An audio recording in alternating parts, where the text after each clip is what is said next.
Salam sejahtera murid-murid, selamat kembali kepada video ulang kaji kita pada hari ini. Kita akan bincang topik fokus yang ke-12 iaitu kesan Perjanjian Persekutuan Tanah Melayu 1948.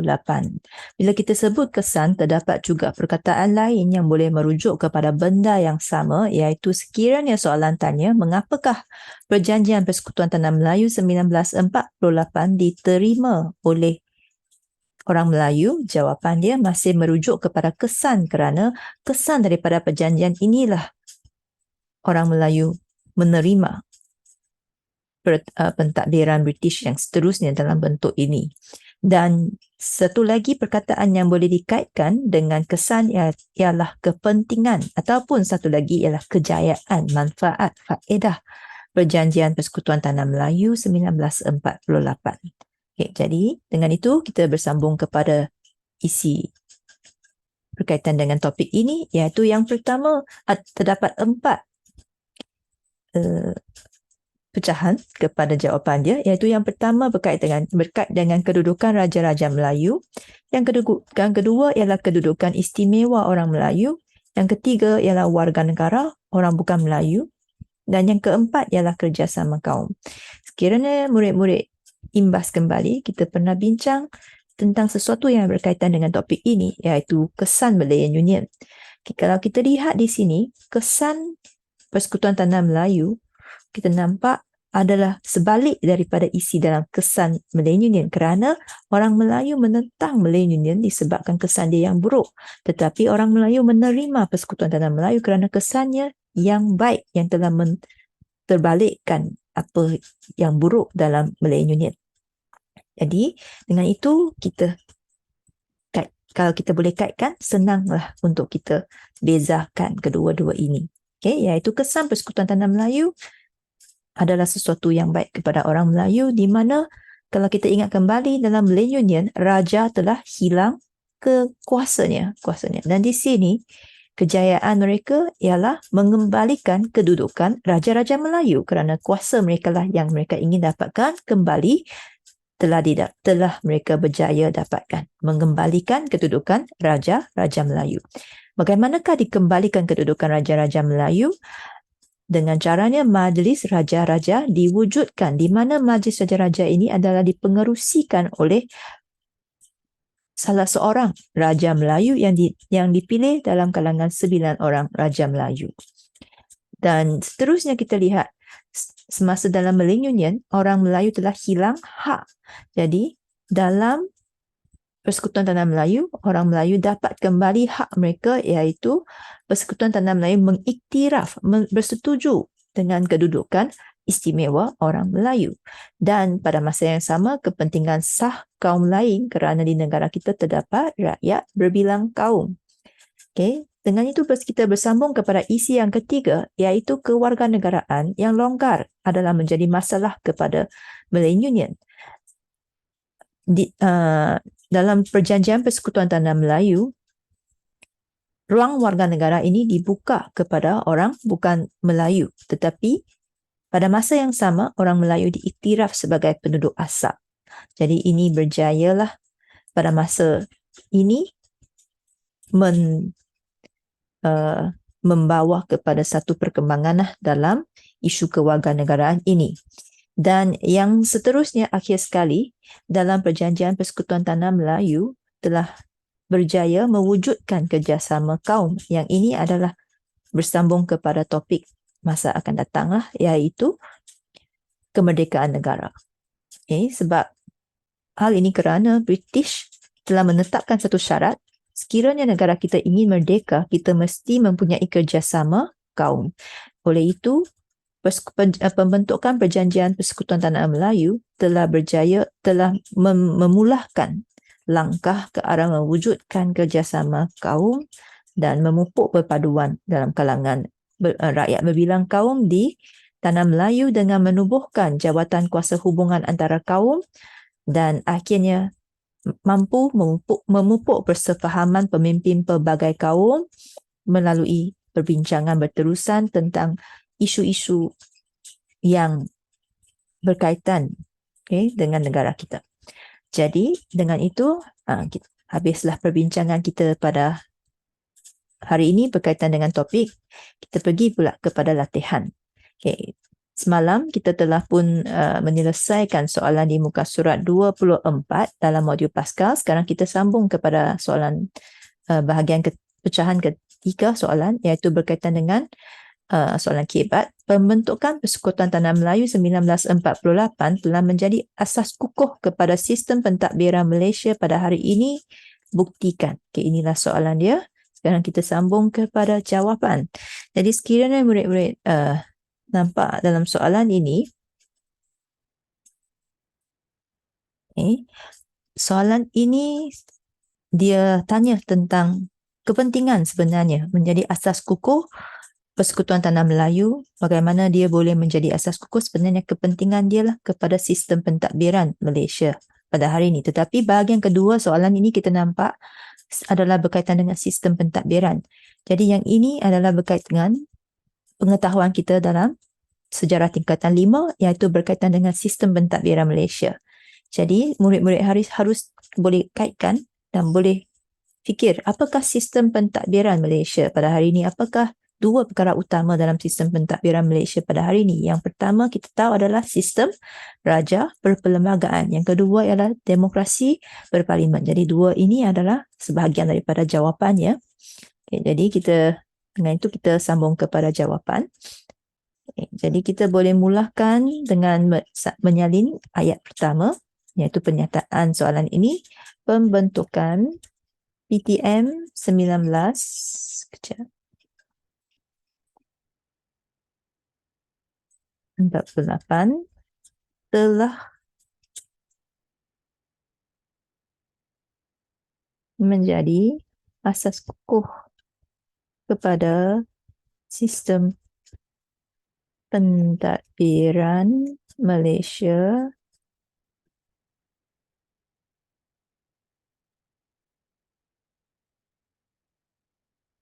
melalui.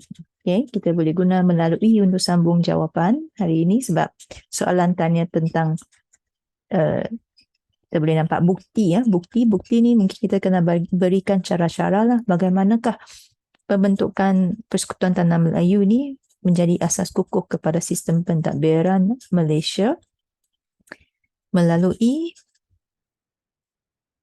kerana kita nampak di sini, melalui pembentukan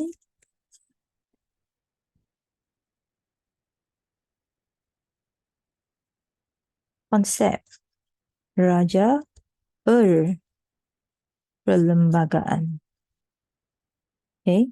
Jadi sebenarnya kita nampak dalam Persekutuan Tanah Melayu, salah satu kesan utama dia ialah kuasa raja-raja, kedudukan raja-raja. Okay. Jadi kedudukan raja-raja tu adalah berkait rapat dengan konsep raja berperlembagaan kita dalam pentadbiran Malaysia pada hari ini. Jadi sebelum kita sambung kepada huraian raja berperlembagaan, kita juga boleh kait balik kepada kesan Persekutuan Tanah Melayu, iaitu hal ini kerana UTM 1948 telah mengembalikan kedudukan raja Melayu melalui pembentukan Majlis Raja yang masih wujud sebagai institusi beraja pada hari ini. Okay. Di negara kita, institusi beraja kita yang wujud pada hari ini, yang bersambung sehingga hari ini adalah termasuk Majlis Raja-Raja. Kita dapat 3 bahagian kepada institusi beraja kita pada hari ini, iaitu yang kita akan sambung di sini sekarang, iaitu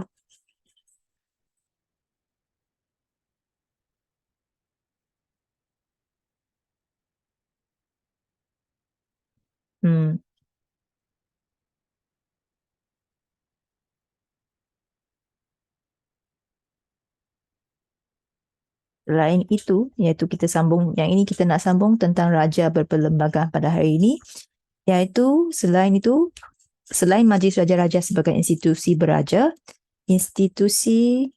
beraja pada hari ini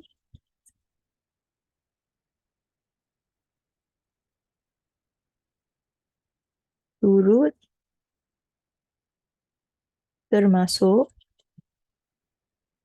ketua negara, iaitu yang di-Pertuan Agong. Di sini lebih sesuai, mungkin juga terdiri daripada, hari ini juga terdiri daripada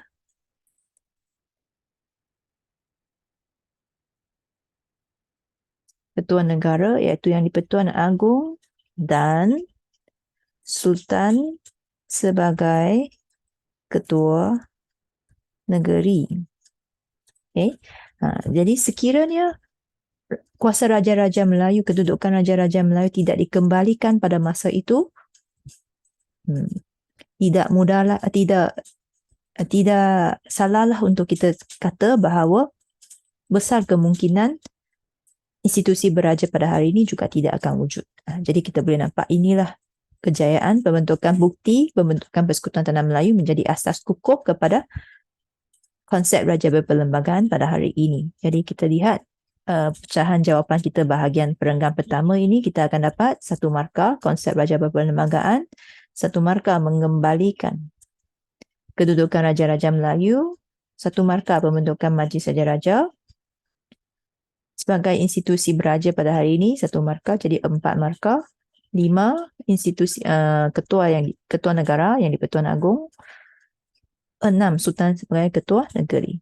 Jadi bahagian kedua kita boleh sambung dengan sistem pentadbiran negara, bahagian amalan yang sistem jenis kedua, iaitu demokrasi berparlimen. Okay.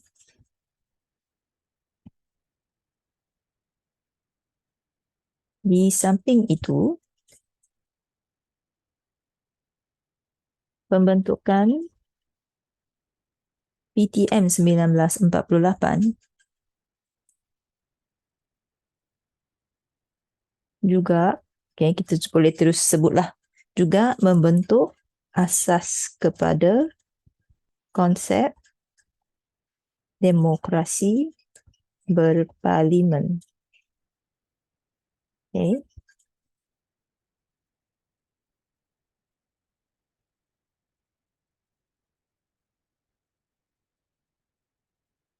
Melalui, mengapa kita kata dia adalah asas kepada konsep demokrasi berparlimen, ini kita kena kait balik dengan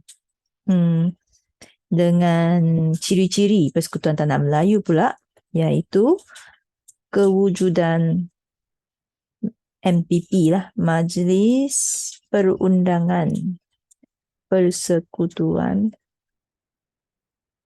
Dan sekiranya kita ingat kembali di bawah perundangan, ciri-ciri perundangan, raja adalah bertanggungjawab memperkenankan rang undang-undang dalam Persekutuan Tanah Melayu, yang ini juga bersambung hingga kepada hari ini. Okay, jadi yang ini adalah huraian kita. Ini adalah bahagian kedua. Konsep demokrasi berparlimen 1 markah, kewujudan Majlis Perundangan Persekutuan 1 markah, raja memperkenankan rang undang-undang 1 lagi markah. Dan akhirnya 1 lagi bahagian yang cikgu nak tambah di sini ialah berkaitan dengan perkataan persekutuan, sebab sebenarnya Persekutuan Tanah Melayu merupakan persekutuan pertama lah yang telah terbentuk di negara kita, dan sehingga hari ini negara kita masih adalah sebuah persekutuan, iaitu Persekutuan Malaysia. Jadi apakah itu persekutuan? Akhir sekali, pembentukan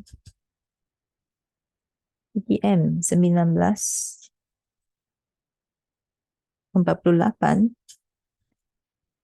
juga membentuk konsep perkongsian kuasa. Persekutuan adalah salah satu ciri-cirinya ialah perkongsian kuasa antara kerajaan persekutuan atau kerajaan pusat dan negeri. Okay.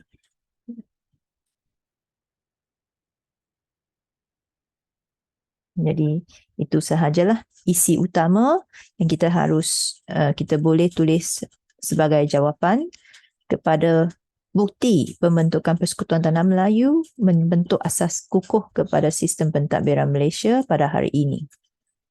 Okay. Jadi soalan ini sebenarnya soalan yang lebih tinggi aras dia sebab soalan ini murid-murid perlu boleh kaitkan pembelajaran pengetahuan tingkatan 4 dengan pengetahuan yang kita belajar dalam tingkatan 5. Okay, seterusnya kita pergi kepada soalan 2, esei berkaitan dengan PTM. Jadi soalan yang pertama, mengapakah British bersetuju menubuhkan Persekutuan Tanah Melayu 1948?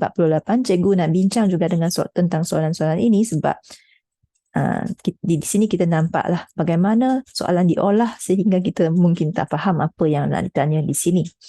Jadi soalan ini, kata kunci dia mengapakah PTM. Jadi bila kita nampak mengapakah penubuhan PTM, sebenarnya soalan sedang bertanya tentang faktor penubuhan PTM. Tetapi yang merumitkan di sini ialah perkataan British di sini. Jadi bila murid-murid ternampak British di sini, mungkin murid-murid terkejut. Adakah ini hanya apa? Adakah soalan ini hanya menerima jawapan berkaitan dengan British, iaitu sokongan isi ketiga dalam faktor penubuhan PTM, iaitu sokongan pentadbir British? Jawapannya ialah tidak. Jadi jangan terkejut, soalan tanya mengapa British, mengapa orang Melayu bersetuju. Siapa-siapa pun kalau bersetuju sebab dia tetap boleh rujuk kepada faktor penubuhan PTM, iaitu cadang, sokong, tentang. Sebab kalau orang Melayu menentang Malaysian Union, adakah itu menjadi sebab British bersetuju? Ya, sebab British menampak orang Melayu menentang, oleh itu British rasa perlu ubah Malaysian Union kepada Persekutuan Tanah Melayu. Sebab itu semua sebab cadang, sokong, tentang adalah menjadi jawapan juga kepada soalan ini, walaupun kita nampak di sini diolah cara bertanya soalan ini. Okay, jadi itu kita sambung kepada jawapan. Ingat imbas kembali cadang, sokong, tentang, iaitu British bersetuju menubuhkan PTM 1948 kerana cadangan Raja Melayu dan UMNO untuk menggantikan Malaysian Union dengan perjanjian baharu, dapatlah 2 markah. Okey. Seterusnya, apa lagi? Sokongan pentadbir British. Sekiranya murid-murid dapat ingat, mungkin siapakah yang menyokong, juga boleh tulis seperti Sir Edward Chen. Ini adalah Governor Malaysian Union, sehingga Governor Malaysian Union pun setuju. Okey. Selain itu, satu lagi ialah tentang orang Melayu menentang Malaysian Union dan telah disaksikan oleh ahli parlimen British, dan mereka akhirnya melaporlah balik kepada kerajaan British bahawa perlu dibatalkan Malaysian Union sebab terlalu buruk, terlalu memberi kesan buruk kepada orang Melayu. Okey, baik. Dengan itu kita nampak jawapannya telah lengkap. Okey. Adalah terlari sedikitlah formatting dia dengan garisan, tetapi sebenarnya boleh nampak lah. Okay. Jadi inilah jawapan untuk 2A, pecahan 2A. Kita pergi kepada 2B. Nampak lagi soalan ini pun sama. Dia olah soalan itu supaya murid-murid keliru. Okay. Itu yang menyedihkan sedikit kadang-kadang. Disebabkan bukan murid-murid tak boleh jawab sebab tak ingat isi, tetapi mungkin tak faham soalan. Jadi Cuba kita fahamkan soalan bersama-sama. Persekutuan Tanah Melayu 1948 dianggap sebagai kemenangan orang Melayu. Buktikan. Jadi apakah itu kemenangan? Murid-murid, kemenangan ini kalau kita cakap kejayaan sama tak maksud dia sama kan? Jadi kita fikirkan kembali apakah yang soalan ini nak? Soalan ini nak kesan lah. Okay? Kejayaan tu kesan lah. Kesan. Mengapa penting? Mengapa berjaya? Persekutuan Tanah Melayu. Itulah kemenangan kan? Okay, jadi kita fikir balik tentang apa yang kita baru bincangkan sebentar tadi, iaitu kesan Persekutuan Tanah Melayu 1948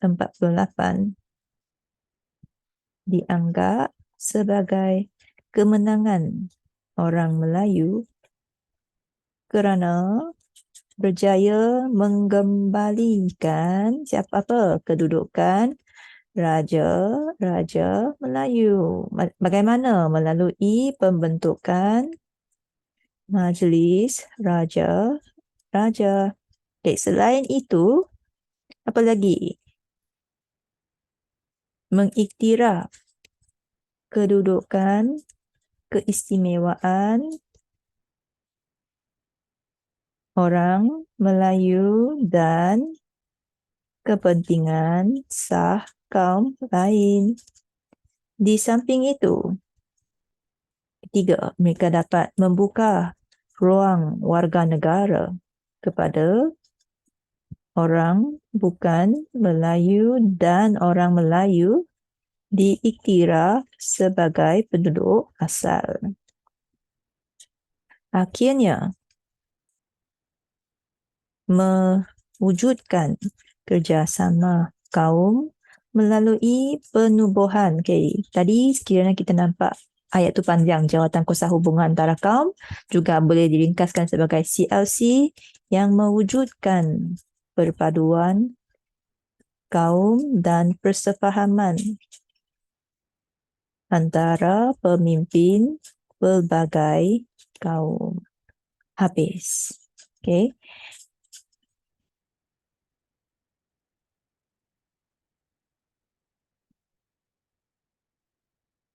Jadi mungkin murid akan tertanya, okay, mewujudkan kerjasama kaum ini mengapa itu kemenangan orang Melayu? Jadi mungkin kita boleh rumuskan di sini, hal ini merintis jalan kepada kemerdekaan Persekutuan Tanah Melayu.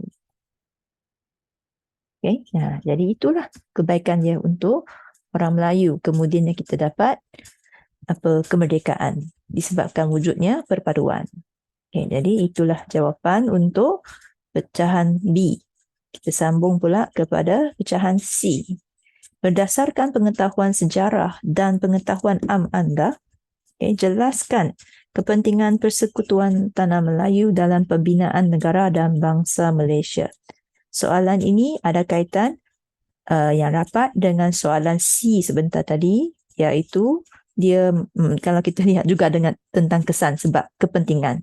Okay, di sini dia masih tanda kepentingan tetapi dia kaitkan dengan bukan sistem pentadbiran tetapi tentang pembinaan negara dan bangsa Malaysia.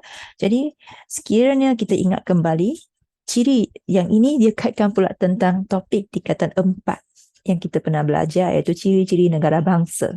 Okay, kalau kita ingat kembali ciri-ciri negara bangsa, ada raja, ada rakyat, ada undang-undang. Okay. Wilayah pengaruh. Jadi kita harus kaitkan dengan ciri-ciri tersebut. Jadi tetapi bukannya semuanya yang kita ada isilah yang berkaitan. Jadi kita boleh kaitkan dengan beberapa lah. Kita lihat tentang raja dahulu. Raja yang senang kan. Raja, kalau kita fikir tentang raja, lebih ada banyak isilah berkaitan dengan raja di sini. Jadi okay, soalan ini jawapan kita bermula dengan kepentingan. Okay. Kepentingan Persekutuan Tanah Melayu dalam pembinaan negara dan bangsa Malaysia. Di sini mungkin kita kena enter di sini. Ialah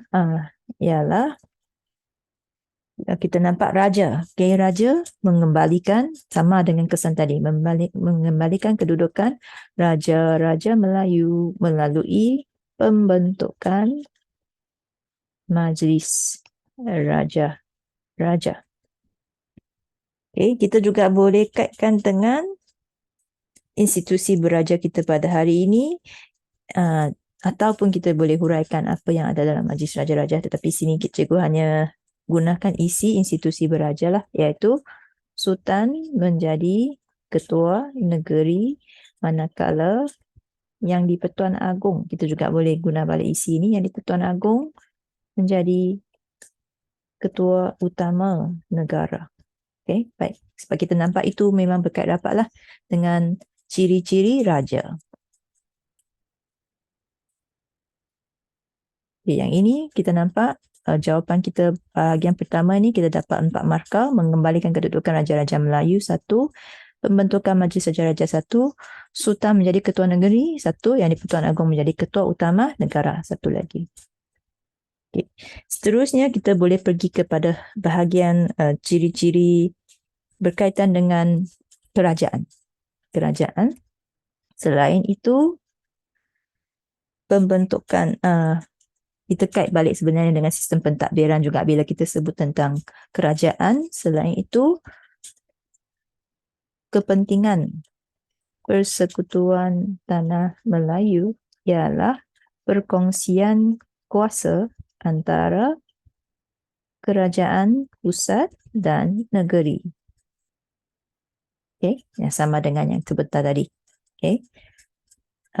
Tetapi di sini kita boleh kaitkan lebih kepada satu lagi yang tambahan, iaitu warga negara.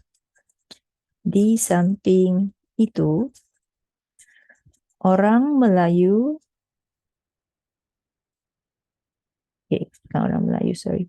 membuka ruang warga negara kepada orang bukan Melayu.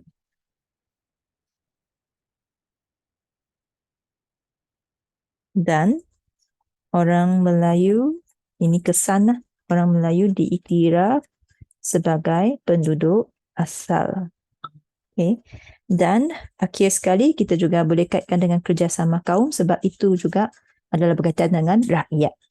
Jadi di sini kita nampaklah raja, rakyat dan juga kerajaan lah, tiga isi berkaitan dengan negara bangsa. Jadi yang akhir sekali kita nampak ialah tentang rakyat, iaitu akhirnya kepentingan Persekutuan Tanah Melayu ialah mewujudkan kerjasama kaum melalui pembentukan CLC. Jadi sebenarnya sekiranya murid-murid lihat kembali, jawapannya agak samalah dengan jawapan di B, hanya kita kaitkan dengan ciri-ciri raja, institusi beraja pada hari ini. Okay? Dan juga sedikit tentang persekutuan. Okay, baik. Jadi dengan itu, bahagian kedua juga kita dapat 1 markah perkongsian kuasa, 1 markah ruang warga negara, 1 markah orang Melayu diiktiraf penduduk asal, dan 1 markah mewujudkan kerjasama kaum, 1 lagi pembentukan CLC. Okay. Okay, dengan itu bertamatlah sesi perbincangan kita pada hari ini. Sekian, terima kasih.